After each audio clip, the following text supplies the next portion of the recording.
Ako dvíhať ťažké bremeno zo zeme?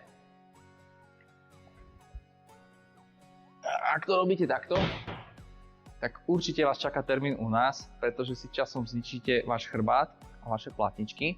Je veľmi dobré, keď sa naučíte využívať vnútrobrušný tlak, správny postoj k predmetu a prírodzený pohybový vzor drep.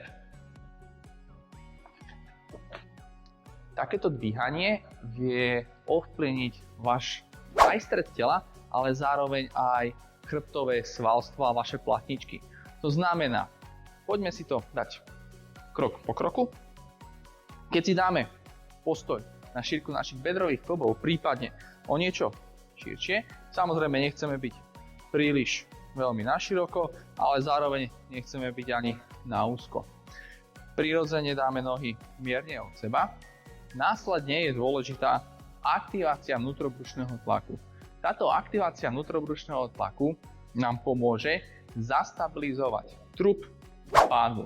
To znamená, že chrbtové svaly nám vôbec nebudú preťažovať, respektíve záťaž nebude príliš veľká na chrbát, ale všetko to potiahne stred tela. Môžeme si to spomalene ukázať tak, že si dáte ruky pod spodné rebra na pánové kosti, následne spevnite brucho s nádychom, s výdychom ho už nepovolíte, tým ste si aktivovali vnútrobrušný tlak a následne nádych, dvihnem predmet, výdych hore. Dôležité je, že nevypúšťam to. Vypúšťam to až vtedy, keď ten predmet prenesiem kam treba a následne cez drev položím. Týchto zopár jednoduchých trikov a typov vám pomôže, aby ten chrbát dlhodobo fungoval bez zranenia a bez nejakých chronických problémov. Veľmi dôležitý je postoj, prirodzený pohybový vzor drep a vnútrobrušný tlak.